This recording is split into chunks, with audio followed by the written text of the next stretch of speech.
Y continuando con el programa Periodistas por el Cambio, estamos haciendo un análisis de la situación problemática que vive Cochabamba y Bolivia.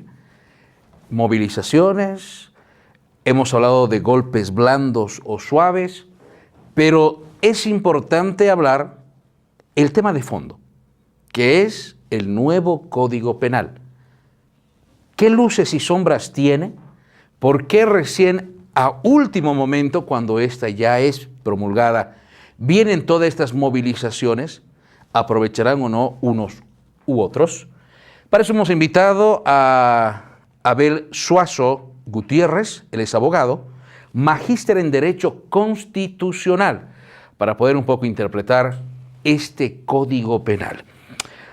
Doctor, buenas noches, bienvenido a Periodistas por el Cambio. Y estamos acá de invitado preguntándole qué se recuerda de ese 11 de enero, porque también estamos recordando lo que ha pasado hace 11 años atrás, el 2007.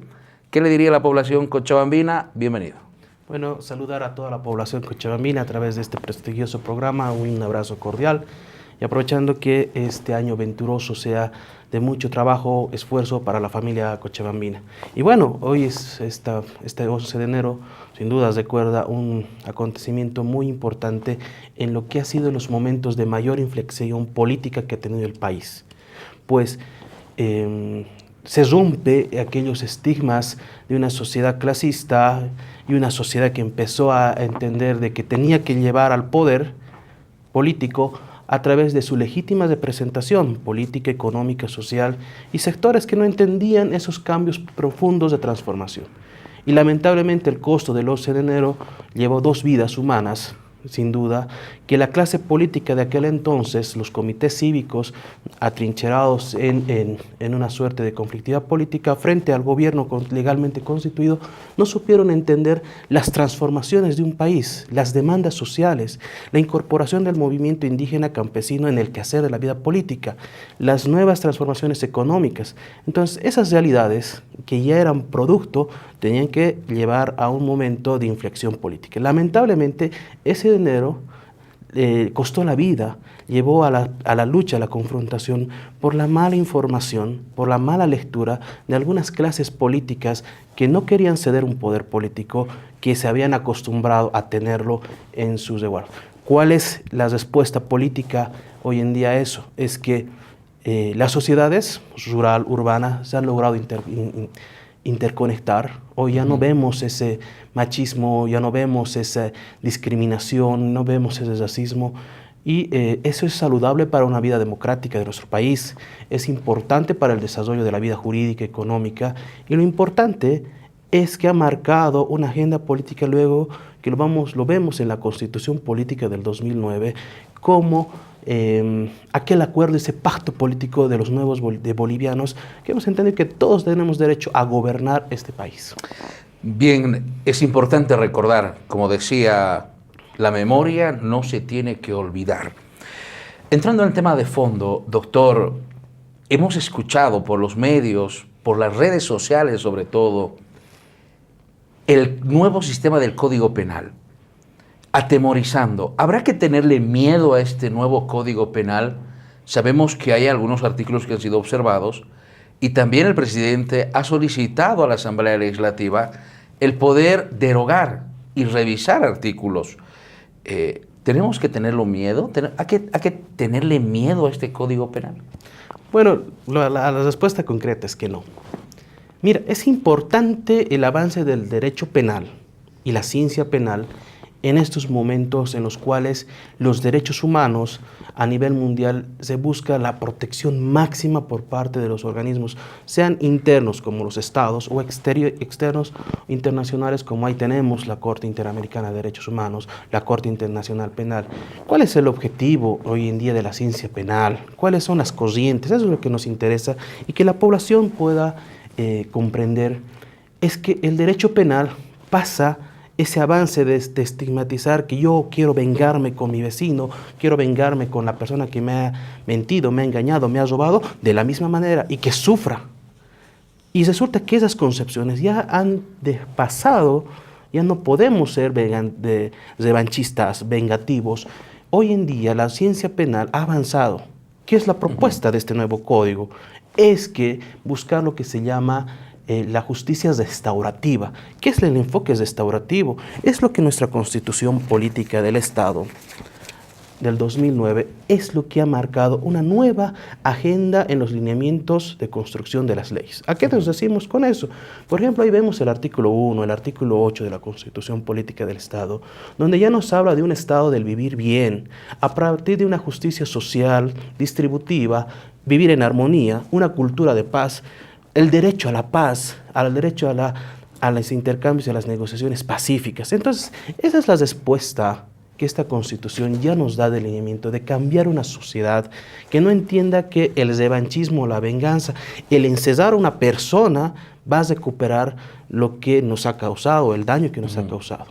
Entonces, este código recupera este nuevo enfoque y la propuesta que le hace al país es restaurar a la víctima, restaurar el daño causado por la persona que ha cometido el delito. Un ejemplo sencillo. Una persona que hurta a otra persona la suma, digamos, de 1.000 bolivianos, está en la obligación de esa persona de devolver esos 1.000 bolivianos y tal vez con el perjuicio más que le ha ocasionado. De nada le va a servir a la persona que ha sido hurtada en sus recursos económicos que esa persona esté 5 o 4 años en la cárcel.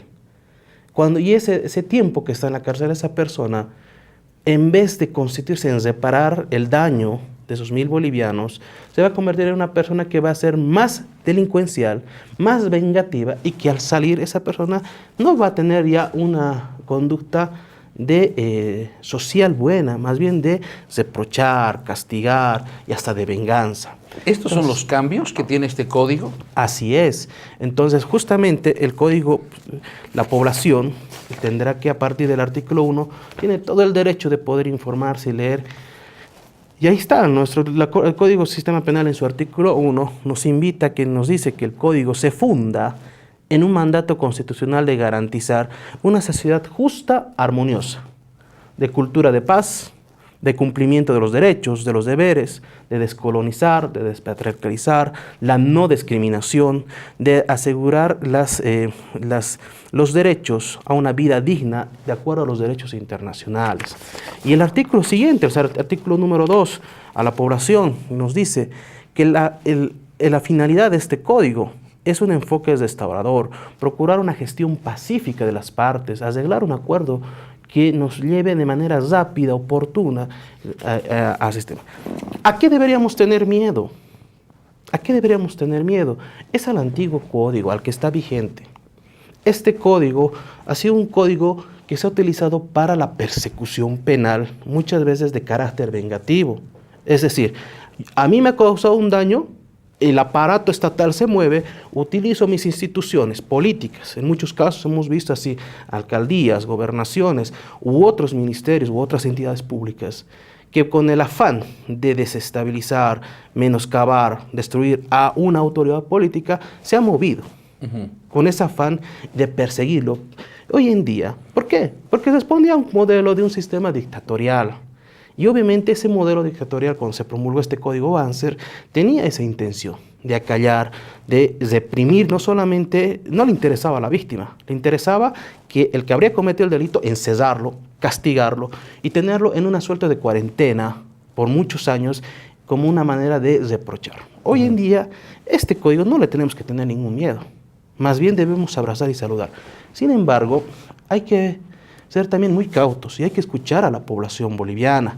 Los conflictos que hoy en día se están gestando hay que interpretarlos de la manera más atenta posible. Y ahí va una consulta, doctor, porque ahora, primero era la derogación del 205, 137, pedían que se revisen tales artículos, ha accedido el presidente, pero esto va más allá, piden la anulación del código.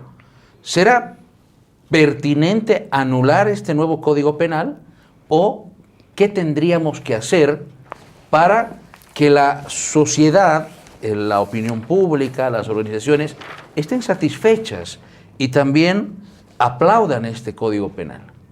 A ver, primer elemento, el presidente Evo Morales ha demostrado esa voluntad política de escuchar a la población. y ha tomado una decisión muy importante, como ha sido, aquí está lo que ha sido la carta enviada al vicepresidente y presidente de la Asamblea Legislativa Plurinacional, que a fin de resolver este problema de los 40 días, procedan a la derogación del 137 y el 205 del Código del Sistema Penal. Asimismo, ha mandado a revisar los artículos 293 y 294. Esto demuestra esa voluntad política, esa voluntad y capacidad del primer mandatario de escuchar lo que ha pasado y lo que está aconteciendo, y lo que deberíamos más bien empoderarnos nosotros, la ciudadanía, empoderarnos los profesionales, los sectores en movilización, es agarrar nuestra propuesta y aprovechar la coyuntura y hacer llegar, si no es al primer mandatario, a nuestros asambleístas nacionales, senadores, diputados, sea de oficialismo, sea de oposición, que son representantes naturales políticos de los diversos sectores. Y aquí la responsabilidad también es legislativa. Nuestros legisladores deberían retroceder un poco y bajar a las bases, a la población, al soberano, a socializar y a recoger nuevamente las propuestas y trasladar estas movilizaciones, estas concentraciones, poblaciones que son legítimas, son democráticas y que muchas veces hay que saludar porque es lo que nos demuestra que vivimos en un país democrático.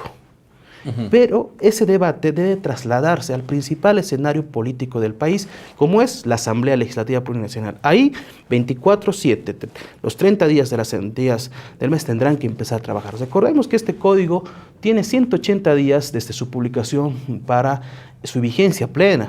Y en esos 180 días se va a conformar una comisión de implementación del código en la cual van a participar entidades y organizaciones sociales, instituciones públicas, en los cuales ellos tendrán la obligación de ir recabando toda esta documentación, esta información, para que puedan nuevamente trabajarse.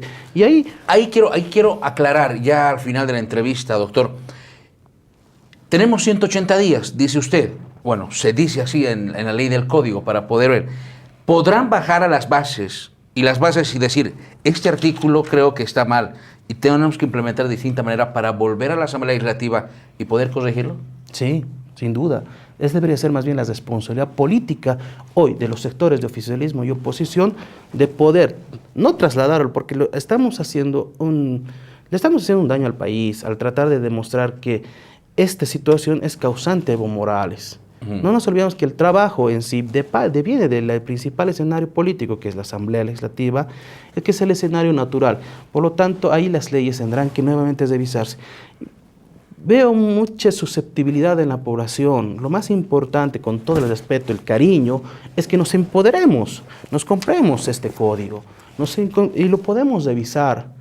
Y empecemos nosotros, como ciudadanía, como pueblo, como soberanos titulares de la democracia del país, a exponer, a redactar nuestras propuestas y hacer llegar a las instancias más importantes del país. Hoy en día no es necesario trasladarnos a la ciudad de La Paz. Tranquilamente podemos dejar en las brigadas departamentales, a las autoridades políticas, a los medios de comunicación, para expresar nuestras propuestas. No debemos tener miedo, no podemos retroceder a la ciencia del derecho penal, que está en avance, que es un código más bien benefactor, que va a ayudar a los más de 18,000 detenidos injustamente, a evitar que esa justicia, que muchas veces la cuestionamos, que es abusiva, torpe, que encierran porque sea una persona, desaparezca. Esa es la gran ventaja de esta norma nueva, justicia que se quiere implementar a partir de un mandato constitucional, un mandato de internacionalización de los derechos humanos, y el mensaje contundente, responsable es que como población empecemos a construir las propuestas. Pasemos de la protesta a la propuesta, pero propuestas sustentadas, no decir abrogación sin tener un criterio del por qué, una razón justificada. Y una propuesta. Vayamos con las propuestas, vayamos como lo han hecho algunos intelectuales, profesionales, en varios medios de comunicación, analizar artículo por artículo qué es delito, cuáles deberían ser las causales del delito, qué nos afecta como sociedad, qué no nos afecta, para ir graduando las penas. Y en esa medida vamos a tener un código penal a la altura de una sociedad como la que es nuestro pueblo boliviano, de tener una justicia restaurativa, armoniosa, donde la cultura de la paz exista y más que todo la restauración, que es lo que más nos debe importar. Muy bien, ahí está más claro agua lo que nos ha explicado el doctor Abel Suazo Gutiérrez, Él es magíster en Derecho Constitucional. Y creo que como ciudadanos deberíamos tomar en cuenta esto. No solamente repetir o ir a una anulación del código, sino leamos, conozcamos el código, que no digamos que dicen que es malo. Conozcamos, leamos y si hay algo, alguna observación, propongamos. Doctor, muchísimas gracias y buenas noches. A ti las gracias y a toda la población, siempre al servicio y felicitar nuevamente por todo este maravilloso año que nos deviene. Vámonos a la pausa y al retorno ya en la despedida aquí en Periodistas por el Cambio.